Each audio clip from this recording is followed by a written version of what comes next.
The political evolution of Ireland is a primary focus of many of the collections in Trinity College, with a particular emphasis, perhaps not surprisingly, on Anglo-Irish relations.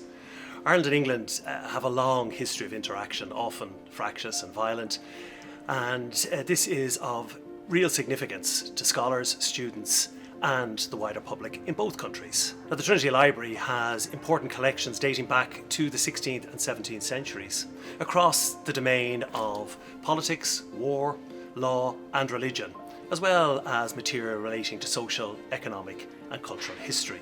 The real jewels in the crown of this, however, is undoubtedly the 31 volumes of the 1641 depositions, which are now available online. Bridging the gap between the 17th and the 19th centuries, the estate papers, as represented in a magnificent and really unparalleled collection of maps, chart effectively and in a way that no other documents can, the transformation in land ownership and land usage across the centuries.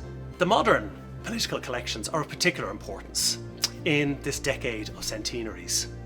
And these include the Robinson donation of political cartoons, the Samuels collection of printed ephemera, as well as the papers of important nationalist leaders such as Michael Devitt, Erskine Childers, and John Dillon.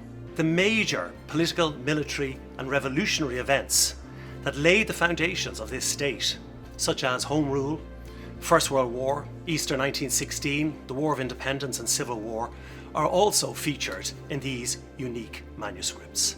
Opening up these collections through the process of cataloguing, conservation and digitisation will undoubtedly significantly contribute to the national programme of commemoration, as well as further enhance our understandings of the histories of Ireland, these islands, Europe and beyond.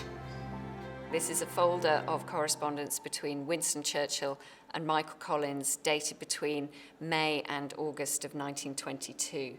And what this records is how they speak to one another behind the scenes, with everything that's going on around them, with all of their political interests, how they fight for their different political interests. But this is how they actually spoke behind the scenes to one another in letters, in telegrams, in jotted down notes of missed phone calls. Winston Churchill appears very much as you'd expect. He's very verbose. The letters are quite long. They're full of very descriptive language. Michael Collins he fulfills the stereotype. He's very military. He's very direct and to the point. He leaves Winston Churchill in no doubt of exactly what he's requesting from him. Or Winston writes Michael Collins a very long letter in July 1922. And at the end, it's all typed up for him. But at the end, he puts in a handwritten PS and he says, "I hope you are taking good care of yourself and your colleagues. The times are very dangerous." Well, they were, because he was dead a month later.